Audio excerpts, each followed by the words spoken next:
Jangan. Teruskan aja Iwan, teruskan aja. Aku nggak singgung-singgung Salah. lo. Iya ini tadi kan kita kan Risam yang tadi. Kan aku kan nggak ada ini apa kayak teman-teman yang lain. Mereka sudah kanker. Kalau aku sudah stadium, aku kan belum. Masih pilek-pilek gitu loh, masih pilek-pilek Kristen lah gitu. Jadi masih bisa. Berarti harapan sembuhnya masih ada ya? Kalau pilek doang mah tidur-tiduran juga sembuh, makan banyak aja sembuh. Sembuh dari STT ya? Belum sih kalau ke situ. Jangan bahas ke situ dulu lah. Sekolah Tiga Tuhan. Bang Hatur dari mana? Sorry aku tadi lagi bikin ini nih, Bang Hatori. Ketemu Kristus dalam keadaan dablek tadi dia. Oh iya kan? Iya. Badung. Iya sih, jadi kalau teman-teman Kristen ya, kalau dibilang tiga Tuhan ya karena mau gimana pun kau mau membantah ya susah dibantah gitu loh. Karena emang bener tiga kan ya Bang ya? Iya kalau faktanya kan begitu dalam tiga pribadi. Nah iya, udah terima. Kecuali kalau kalian oneness gitu. Oneness juga bingung juga waktu Yesus dibaptis kan tiga-tiganya muncul ya nggak? Iya, makanya aku juga bilang pernah ketanya ke Oneness, menurut kalian baptisan itu apa? Baptisan itu tanda orang bertobat. Oh berarti Yesus bertobat dari mana? Ah kan jadi bingung juga nanti. Berarti Yesus punya dosa. Nah gitu kan jatuhnya begitu. Cuman kalau untuk menjawab hal itu buat teman-teman Kristen ke teman-teman Muslim nggak akan masuk karena mereka pakai logika. Nah kita pakai selera. Kalau kita, nah gitu loh. Jadi jangan kau bilang selera Bang Iwan. Iya siap. Saya tuh kayak Bible di mata kamu bener. Gak ada benernya. Salah terus. Pokoknya kalau tidak sesuai selera aku, kau bidat pokoknya gitu aja. Kecuali sains kayak Bang Jibril tadi sains kan. Artinya kayak kencing unta tadi ada WHO loh itu WHO. Gak bisa dibantah. Artinya kan itu. WHO aja udah Muslim itu. Kayaknya cek dulu deh. Iya. Iya aja. Iya enggak kalau WHO itu iyalah, tapi kalau AI yang tadi itu masih mungkin sudah mualaf, nggak tahu lah aku kan. Kita nggak tahu itu sumbernya itu.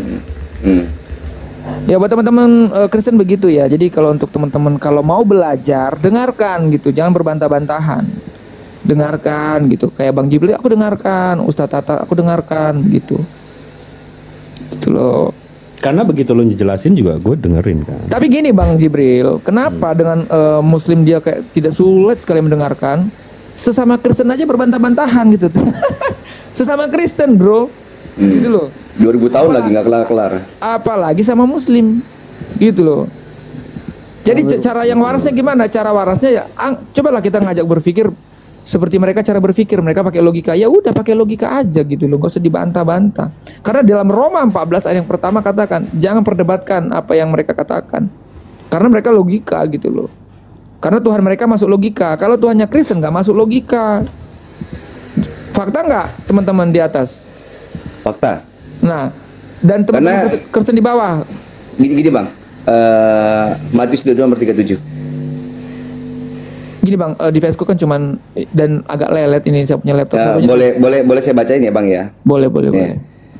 Matius 22:37 apa katanya? Jawab Yesus kepadanya, kasihilah Tuhan ilahmu dengan segenap hatimu, dengan segenap jiwamu, dan dengan segenap akal budimu. Betul, itu loh. Jadi kayak Bang Bro Duta kan ngomong santo, cerdas, mualaf. Ya jangan cuma level 32 lah, lempar lah dulu sini. Masa cuman level 32 doang ah. Kita berarti harus pakai akal. Salah nggak kira-kira orang Islam nih kok pakai akal?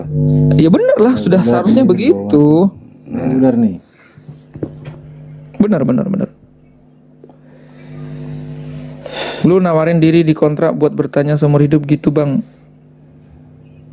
Maksudnya mau ngajakin aku kayak teman-teman, bentar lah, proses ya. Itu proses lah. Tapi karena saya percaya dengan iman saya yang tidak masuk akal ini, biarkan saya dengan ketidak masuk akalan itu. Bahkan tadi Abang sudah tunjukkan akal kan, oleh karena Kristus jadi bodoh ya kan? Ada kan tadi ayatnya kan? Tentu Kristus 4:10. Iya, dan aku bilang kan aku nggak apa-apa, aku bodoh karena Kristus aku nggak apa-apa. Tapi di sini jatuhnya kedudukanku di sini sebagai orang yang mau bertanya, cari tahu gitu kan nggak masalah. Ketika saya mendengar itu, siapa yang tahu hidayah Tuhan? Entah Tuhan yang mana dulu nih, itu kan nanti masalah. Antara yang tiga apa yang satu? Nah, kalau yang satu berarti Allah gitu ya. Tunggal. Nah, tunggal kan Allah itu kan tidak terbagi dan tidak beranak. Nah, kalau misalkan hidayahnya dari yang tiga, nah kita nggak tahu.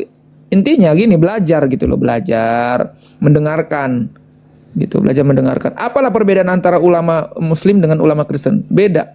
Kalau di Muslim itu apa yang dikatakan ulama mereka dengar baik-baik, belajar kan, mereka sadar, pendengarnya sadar, mereka nggak tahu apa-apa. Kalau di gereja enggak, jemaat pun dengan pendeta ribut gitu loh, masalah perpuluhan, bagi-bagi duitnya, itu fakta gitu loh. Saya sebagai Kristen ini itu fakta. Jadi nggak usah sosok inilah, nggak usah bicara tentang iman Kristen kalau hidup kalian belum mencerminkan Kristus. Jadi stop lah. Kenapa saya dari tadi tidak bicara tentang kekristenan? Karena saya sadar saya bukan orang yang betul-betul 100% menjadi sama serupa dengan Tuhan Yesus gitu loh. Sini saya mau belajar tentang Muslim gitu kan. Karena apa? Di Muslim ini agamanya adalah agama yang memberikan solusi. Contoh kayak poligami tadi, masalah jumlah penduduk wanita dan laki-laki, perempuan lebih banyak dibanding laki-laki 1:15. Solusinya apa? Ya poligami. Kalau mereka dengan tujuan yang positif, ya terima aja. Gitu loh. Toh juga di perjanjian lama banyak yang seperti itu. Gitu loh. Oke teman-teman Kristen, cobalah gini loh, sabar, santai, jangan anggap musuh. Ini teman-teman kita, ini saudara-saudara kita. Gitu, jangan berbantah. Kalau misalkan benar dan masuk akal, terima saja. Apa susahnya nerima? Kayak saya nih, contoh poligami. Saya tadi kurang setuju secara hati nurani gitu. Bang Jibril jelaskan secara data, ini adalah solusi untuk mempertahankan ras manusia ini gitu. Toh juga, apakah ada penjelasan di dalam Kristen seperti itu? Kan nggak ada. Kalau ada di dalam Islam penjelasan seperti itu ya puji Tuhan, artinya ada hal-hal positif. Dan ingat Roma 8 ayat 28, segala sesuatu berasal daripada Tuhan. Gitu loh teman-temanku yang Kristen. Jadi jangan ngaku-ngaku, apalagi tadi Bu Dani, orang Batak tadi, enggak berhenti, udah nerocos, langsung turun dia. Itu namanya kok buang sampah. Masalahnya orang ini nggak terima sampah gitu loh. Mereka maunya itu data. Karena aku minim data, minim literasi, ya belajarlah. Kayak si Bang Jibril, dari cara dia berbahasa Inggris, cara dia membaca, cara dia menampilkan data. Ini orang pinter. Justru saya nggak pantas sejajar dengan Bang Jibril gitu loh, dengan Bang Tahta. Secara kedudukan ilmu agama misalnya, agama Muslim aku nggak ngerti, aku makanya dibawa. Tapi karena tadi ada undangan untuk naik, ya puji Tuhan, bisa ngobrol, bisa tanya yang aku tidak tahu. Ya teman-teman Muslim, saya rasa ada di 749 penonton ini ada yang Kristen. Kalau bilang, siapa namanya, Dulos lu nyamar, lu lihat saya punya profil, gitu loh, ya. Kalau mereka bilang nyamar bang, jawab aja. Abang open cam aja bang. Kameraku jelek bang, pecah tadi kemarin, jatuh. Enggak apa-apa, maksudnya Tuhan kalian aja kelihatan, masa pengikutnya nggak mau kelihatan sih? Kan gitu ya. Kok gitu kali kau sih, kau bahasa. Aduh, kok saya salah mulu, bener salah, saya salah terus. Bahasamu itu nuansanya tuh gimana ya? Kok nuansa saya salah mulu gitu loh. Ya dia maaf. Iya nggak apa-apa. Nanti aku coba open cam ya, coba saya lihat kamera. Ini HP yang satunya dipakai sama anak untuk nonton. Jadi, tapi nggak apa-apa kalau teman-teman aku bawa open cam nggak apa-apa. Iya, maksudnya Tuhan kalian aja kelihatan, masa pengikutnya nggak kelihatan, kan gitu ya? Betul. Jadi nggak masalah beritakan sih. kebenaran itu ya harus itu berani, kan gitu ya bang? Iya betul bang. Sebentar bang ya. Siap. Kameraku nih agak, aduh, ya namanya juga HP ini ya, sorry ya. HP merek Oten ya bang? Enggak sih, kayaknya Samsung bagus. Enggak bang, jatuh ke aspal gara-gara TikTokan juga. Dengarkan perdebatan. Pas dengar itu ya, pas dengar serangan balik kaget jatuh ya bang? Enggak? Enggak bang. Enggak ya? Ada aja bang ganteng ini ah. Iya. Itu saya udah open cam tuh bang, lihat muka saya itu. Wih ganteng kan? Oh tuh dibesarin, Bang Jip. Aduh. Widih. Ya gitu Masih tua ternyata. Muda ternyata. Betul. Umur berapa sekarang bang? Ada 60? Ya umur gak ada yang tahu bang. Bener sih. Umur gak ada yang tahu kecuali abang dan KTP ya. Iya betul. Ya begitulah bang. Sorry aku nggak pakai efek jadi sorry ya kalau nggak kelihatan tampan rupawan. Jarang bang, kok belakang nggak pakai salib bang kalau ituin gitar. Belakang nggak pakai salib bang, takutnya ada jin kafir di situ kalau kata Ustadz Abdul Somad. Kata Ustadz ya, bukan kataku. Ya aku off cam ya, takutnya. Tapi Bang Santos ini kalau lihat dari cara bicaranya, dari wawasan yang disampaikan ini teratur, cerdas lah. Jangan ngaku nggak cerdas, abang cerdas. Enggak lah, kalau pula cerdas itu beberapa kategori ya. Ada cerdas, aduh aku nggak bisa lah. Ini ada Bang Jibril lebih paham kayaknya. Enggak, tapi Bang Santos sadar nggak kalau abang santun begini, habis itu abang kepalanya terbuka, open minded, nggak emosian, nggak tantruman, abang pasti dituduh Muslim. Ya mungkin karena Muslim seperti itu ya, makanya dituduh seperti itu. Berarti Muslim santun-santun ya? Aduh, gini bang. Teman-teman di bawah ya, saya harus kesaksian sedikit. Saya ini besar di kalangan saudara-saudaraku yang Muslim. Jadi saya besar bahkan hidup, bahkan dihidupi gitu loh, sama salah seorang Muslim namanya Pak Widodo. Ya namanya Pak Widodo. Sekarang udah almarhum. Dan saya hidup di sana. Jadi saya sedih menceritakan ini teman-teman. Kenapa saya sangat menghargai teman-teman Muslim? Karena saya melihat ada contoh Muslim yang baik di sekitar saya, gitu loh. Dan itu menurut saya malah menjadi ceramah yang hidup. Ngerti nggak ceramah yang hidup? Bang Jibril bisa jelaskan nggak? Realita. Dari contoh, nggak dibacotin. Oh, begitu. Kan di dalam Kristen juga misalkan, ini jadi penginjilan jatuhnya, bukan ya? Di dalam Kristen pun demikian. Kita adalah suratan yang terbuka. Lah kalau kau di atas ini udah tantrum, udah gini, ini masukkan aja buat apologet ya itu. Itu tinggal bersama satu rumah atau bagaimana? Siapa bang? Iya tinggal bersama. Berapa lama tuh? Ya cukup lama lah bang. Ya. Enggak, sama bang, saya juga bisa ngelihat kayak gitu. Maksudnya ada beberapa kafir-kafir atau Kristen-Kristen juga yang saya kenal ya, teman-teman saya ini apa segala macam, mereka memang santai, memang enak, memang santun, memang baik.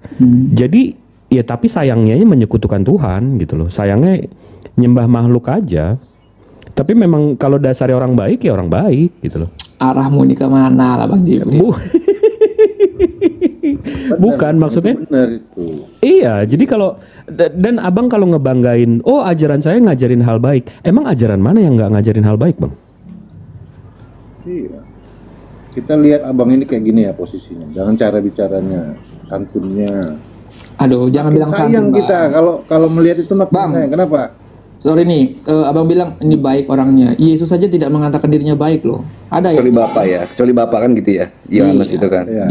Jangan samakan aku dengan Yesus lah. Jangan katakan aku baik. Iya kan abang nggak saya salib, santai aja bang. Tapi dengan aku di atas ini, aku udah tersalib gitu loh. Makanya ganti motornya agak kencengan bang, biar nggak kesalip. Ya itu lah bang. Balapan nggak disalib ya kan? Iya.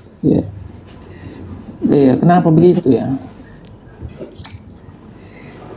Jadi ya, tapi kenapa sih bang masih nyembah makhluk bang? Itu kan sudah kembali ke ranah iman ya teman-teman. Jadi sekali lagi temennya orang Kristen itu ini muka saya nih. Temennya orang Kristen itu Tuhannya orang Kristen itu tidak masuk akal manusia. Kalau di teman-teman Islam mengatakan bahwa masuk akal gitu loh teman-teman. Jadi gak usah dipaksakan. Tuhan yang tidak masuk akal di Kristen jangan dipaksakan ke Tuhan yang masuk akal. Yang tidak masuk akal dipaksakan ke masuk akal nggak bisa. Oke, itunya paham. Abang percaya nggak nanti di ujung harinya, at the end of the day, di hari akhir nanti begitu kita dipertanyakan tanggung jawab kita. Kira-kira Tuhan akan nanya nggak? Ini gue kasih lo akal, kenapa lo nggak pakai? Kira-kira ditanya gitu nggak? Iya kan, Tuhan bilang kalau ikut Kristus bodoh. Ya udah, mau bilang kayak mana lagi? Terus buat apaan kita dikasih akal loh? Kalau disuruh nggak dipakai? Mungkin lebih bukan ke teologinya, tetapi ke akal Kristen itu biasanya dipakai ke hal-hal yang praktis seperti ilmu-ilmu sains atau ilmu-ilmu yang lain kayak penemuan-penemuan gitu. Jadi kami akalnya lebih ke arah sana. Tetapi berarti dunia. Karena gini, teologi itu bukan ilmu sains teman-teman. Iya berarti ajaran abang kurang lebih bilang berarti ajaran abang ngejar dunia bukan akhirat. Sebentar aku off cam memang ya nggak apa-apa ya. Nggak apa-apa. Iya pakai begitu. Iya, nggak apa-apa. Yang penting Iya, jangan nggak apa-apa. di aja poligami aja nanti. Itu hanya. Tapi tadi aku nggak sepakat kalau dibilang di dalam pengajaran dikatakan Tuhan menyatakan membuat jadi bodoh, itu aku nggak sepakat karena itu belum tentu dari Tuhan. Kalau Ya, memang itu yang tadi aku bilang, berarti nggak ada Iya, fungsinya kalau itu kan dikasih itu kan otak. bukan dari itu kan sekali lagi ya, Injil itu kan bukan dari Tuhannya orang saudara-saudaraku yang Muslim. Betul nggak? Setuju nggak? iya betul. Nah, Enggak, Cuman kan gini, di dalam- maaf Tuhan nih. ada aku- di dalamnya beda, ada gitu. untuk menggunakan akal maksimal kan. Maaf nih, mesti aku kuliti dulu sedikit, Bang Santos. Sakit banget ini pasti, yakin. Nah, abang bilang ada di Injil, berarti abang mengimani kitab abang itu bernama Injil, betul nggak? Injil itu sebenarnya bahasa serapan Arab yang di Indonesia, yang ada di Indonesia, yang juga dipakai LAI untuk menerjemahkan sebuah kata evangelion. Gini. Original teks abang Evangelion Sebentar atau bang, kabar sebentar, baik. akan komen. Nggak takut dihujat Oten. Aduh, Oten aja saling menghujat kok. Santai aja kali. Enggak, ini bang. Original teks abang dalam bahasa Yunani itu Evangelion atau kabar baik. Dalam Iya. bahasa Inggrisnya Gospel. Iya. Dalam bahasa Gospel Indonesia pelan-pelan. kabar baik. Mhm. Terus kenapa tiba-tiba ngambil abang lupakan Nabi Muhammad, lupakan Al-Quran? Oke. Kitab abang namanya apa bang? Kitab. Evangelion dalam bahasa original, dalam bahasa Inggris Gospel, dalam bahasa Indonesia kabar baik. Mhm. Lupakan Nabi Muhammad, lupakan Al-Quran. Mhm. Kitab abang namanya apa bang? Ya itulah, salah lagi aku disalib betul aku di sini. Bukan, abang nggak mengimani Al-Quran, nggak mengimani Nabi Muhammad, tapi abang ambil yang ada di Al-Quran. Sementara di Al-Quran dalam bahasa Arabnya itu Injil, itu kata dasarnya anjalu, penerang. Jadi Nabi Isa itu menerima wahyu-wahyu penerang untuk zamannya, untuk umatnya di zamannya. Anjalu itu penerang, akhirnya jadi Injil. Nah, abang nggak mengimani itu. Original teks abang Evangelion, dalam bahasa Inggrisnya Gospel, bahasa Indonesia kabar baik. Tiba-tiba abang ambil yang abang nggak imani itu gimana tuh bang? Oke, ini kan jadinya kita ke linguistik ya teman-teman. Jadi perlu saya akui bahwa penggunaan di dalam iman rohaninya Kristen, baik Katolik maupun Kristen Protestan, menggunakan bahasa serapan Arab yang di Indonesia, contoh kayak Kan udah Injil, ada bahasa Indonesianya bang, kabar Allah baik. dan sebagainya. Iya, kabar baik. Nah, maksudnya begini. Kalau arti Evangelion kabar baik ya. Lalu abang nanya, kitab abang namanya apa? Aku akan menjawab Alkitab. Tapi salah lagi, kenapa? Alkitab kan bahasa ini kan gitu, bahasa Arab. Kalau sebenarnya ya Biblion gitu loh. Jadi Biblos, ya gitulah, Bible lah. Pada umumnya kan gitu. Nah, kenapa nggak menggunakan Bible? Ya itu lagi aku juga yang salah kan. Jadi Bukan, maksudnya aku abang jadi tersalik kayak di atas ini, woi, tolong. nggak, bukan. Tolong. Abang mesti akui juga. Jadi abang memang nggak punya jati diri. Ajarannya at least. Ajarannya tuh aku. Ajarannya. Jadi abang keikut. Begini. Abang sampai nggak Sebenarnya sampai gini, 15 Bang. menit yang lalu abang bilang kitab abang Injil. Gini. Kalau kita mengacu kepada terjemahan bahasa Yunani ke dalam bahasa Chinese misalnya, atau ke bahasa Rusia, atau ke bahasa India, mereka tidak menggunakan kata-kata serapan bahasa Arab, teman-teman. Karena di Indonesia saja, yang dimana sedikit banyaknya ada serapan bahasa Arab, ada serapan bahasa Belanda, ada serapan bahasa Portugis yang menjadi bahasa Indonesia, gitu loh. Jadi diterjemahkan menggunakan bahasa KBBI yang berlaku, gitu loh. Kalau India ada serapan dari Arabnya, ada ilah Rob itu dipakai. Gimana bang? Kalau India pakai Allah, ilah, Rob dipakai dalam bahasa India, ada. Maksudnya di bahasa Iman India itu. terjemahan dalam Alkitab terjemahan dalam bahasa India? Iya, dipakai. Iman, Serius, Enggak, Bang? tapi ada satu firman, ada satu iya, karena Loh, Sanskrit. kalau dipakai berarti ada nuansa Islam juga di India gitu. Enggak, karena Sanskrit, bahasa Indonesia itu sumbernya Sanskrit, India itu sumbernya Sanskrit, sama aja. Sama Enggak, ya? ini Itu apa Emang namanya? Sabun. Allah itu bahasa Sanskerta? Enggak dong. Bukan, Allah itu itu bahasa Arab, alif lam lam ha. Nggak, ini Bang, ini narasi yang lebih penting mungkin untuk ngebuka pola pikir Abang nih Bang. Abang tahu definisi beriman nggak Bang? Beriman itu kalau ini Ibrani 11 ayat yang pertama ya, boleh dibukakan nggak sih? Makanya kami bilang bahwa kami ini Tuhannya tidak. Bukan, kita nggak usah buka kitab. Abang beriman, beriman itu artinya apa Bang? Percaya sesuatu yang tidak lihat, harapan yang belum terlihat. Oke. Kalau saya bilang sama Abang, contoh di rekening saya ada 2 triliun. Abang percaya atau tahu Bang? Percaya itu namanya percaya atau tahu. Tahu itu kan sesuatu yang sudah kita lihat atau sudah kita ketahui. Betul. Kalau beriman itu belum kita ketahui, jadi harapan. Jadi di dalam iman itu ada harapan gitu loh. Harapan yang belum kita lihat. Mantap. Jadi kalau saya bilang sama Abang di rekening saya ada 2 triliun, Abang percaya atau tahu? Itu pilihan, bukan pilihan menurutku Bang jawabannya. Abang percaya berarti kan? Atau nggak percaya? Nggak percaya. Nggak percaya. Abis itu saya kasih tanda-tandanya Bang. Saya kasih tanda-tandanya, maksudnya clue-nya, saya tunjukin mobil saya tunjukin rumah saya tunjukin kerjaan saya tunjukin liburan saya di mana. Di situ Abang tahu atau percaya Bang? Atau nggak percaya? Belum, kalau nominalnya misalkan contoh seperti itu, belum percaya. Karena kita berbicara rekening ya, karena uang itu kan bukan Oke. Abis itu saya pegang tangan Abang, kita ke bank, di tellernya nunjukin rekening saldo saya. Rupanya bener 2 triliun. Di situ Abang percaya atau tahu Bang? Tahu, baru levelnya percaya. Buat apa percaya Abang?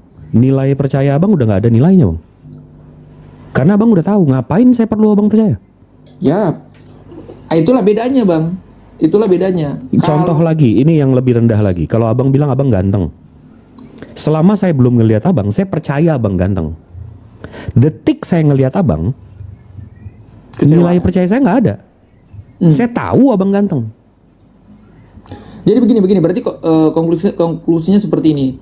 Iman yang Anda, teman-teman saudara yang muslim ini beriman karena tahu, begitu? Enggak. Iman itu percaya Bang, tanpa melihat. Percaya tanpa melihat. Oke, saya setuju di situ, percaya tanpa melihat. Nah, oke, setuju. Karena kalau itu namanya baru dikategorikan beriman. Oke. Nah, di sini Bang, di sini plot twistnya Bang. Detik Tuhan turun, detik Tuhan bisa dilihat, nilai percayanya apa Bang? Itu kita udah tahu itu Tuhan, ngapain gue beriman?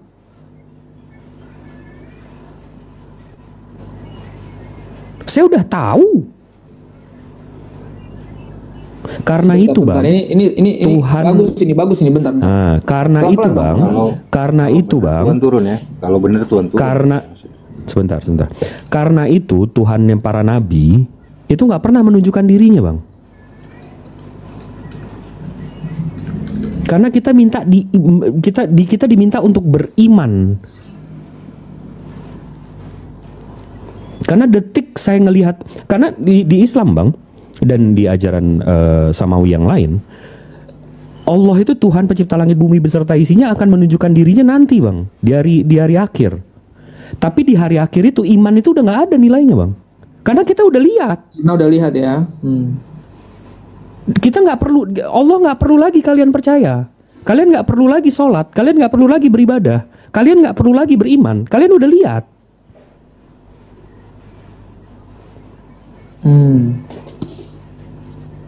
Karena itulah kaum pagan ini Bang, penyembah berhala ini, itu selalu mereka nggak bisa nunggu hari penghakiman itu. Mereka maunya Tuhannya tuh kalau Tuhannya nggak kelihatan, mereka buat Tuhannya kelihatan Bang. Mereka bentuk Tuhannya kelihatan biar bisa menyembah Tuhan yang kelihatan.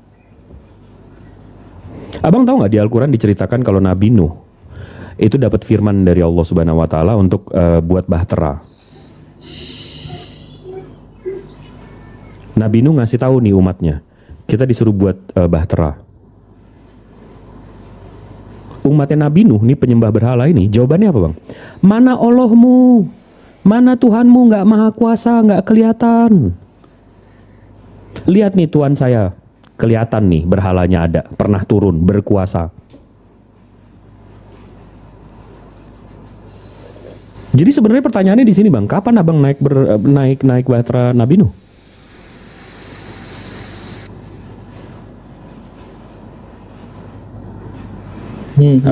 Abang masih mau membantah. Lihat nih Tuhan saya terlihat maha kuasa ini itu.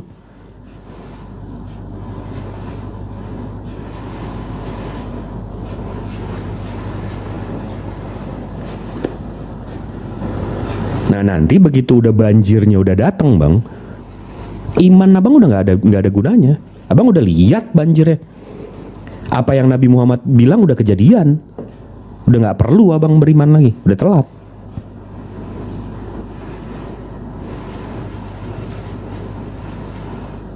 Coba bantah narasi saya Bang. Sulit sih untuk dibantah.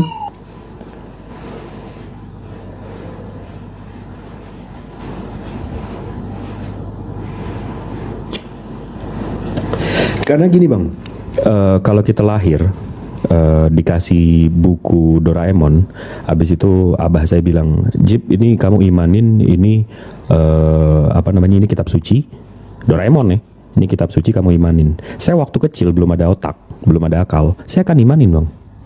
Tapi begitu saya beranjak dewasa, begitu umur 19, 20, 21, begitu saya udah kenal dunia, begitu otak saya udah kebuka, logika saya jalan, saya akan pelajari lagi, ini bener gak sih? Karena gini, kalau saya lahir dalam kekafiran, itu bukan salah saya Bang. Tapi kalau saya mati dalam kekafiran, itu total salah saya. Kenapa? Karena waktu yang dikasih Tuhan pencipta langit bumi beserta isinya ini sama-sama 24 jam. Otak saya sama-sama kita punya akal. Tapi saya mati dalam kekafiran, saya nggak mencari kebenaran. Itu total salah saya. Kenapa? Masih pertanyaannya begini Bang, jadi berpikir begini. Jadi bagaimana kita mau beriman kepada sesuatu yang belum kita lihat kalau dia tidak menyatakan dirinya? Di Al-Quran Allah menyatakan dirinya. Dia ngirim Rasulnya.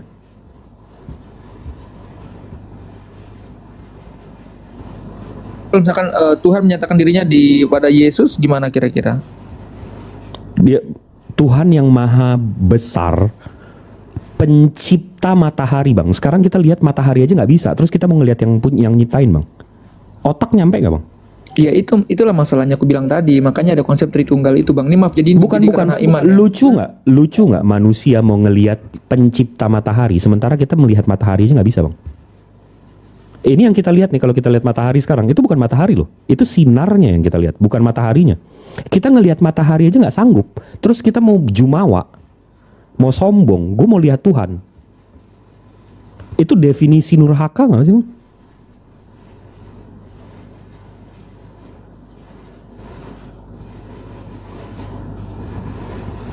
Berat Bang, berat. Kepala gue tambah pusing nih Bang. Dan Abang melakukan segala cara untuk merendahkan Tuhan Abang, biar Abang bisa ngelihat, biar Abang bisa memuaskan ego otak Abang, biar saya bisa ngelihat Tuhan. Kurang ajar nggak? Itu definisi makhluk kurang ajar nggak? Jangan langsung bilang kurang ajar Bang. Abang ngomong kurang ajar berarti. Itu saya definisi makhluk kurang ajar. Kalau Abang masuk ke definisi itu ya maaf.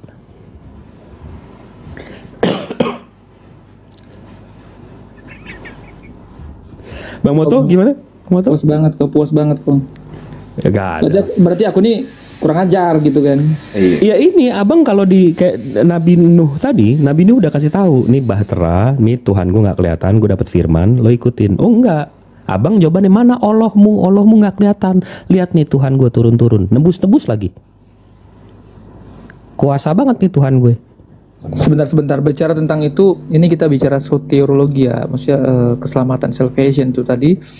Itu ada konsep atau ada penjelasannya Bang. Jadi dari kitab Kejadian pun sudah ada nuansa keselamatan salvation yang sudah Tuhan sediakan. Tetapi karena ini ranah sesuatu yang tidak masuk akal, maka kita bikin masuk akal. Itu yang makanya saya bilang saya mau dianggap bodoh karena Kristus.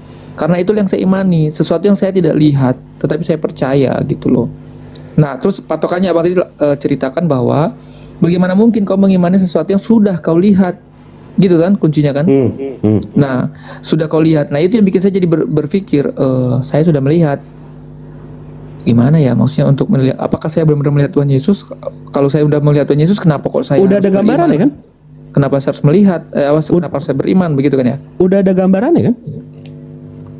Gimana teman-teman di bawah? Kasih suara dulu. Bukan udah ada gambarannya kan? Udah ada berat sekali lukisannya kan? Kepala aku udah berat butuh bodrek. Enggak, udah ada Enggak, udah ada gambarannya. Kan? Karena dia tidak berwujud materi. Coba jujur. Firman Coba jujur, itu coba jujur, bukan coba jujur. berwujud materi, Bang. Coba jujur. Kenapa nggak ada berhala bapaknya Yesus?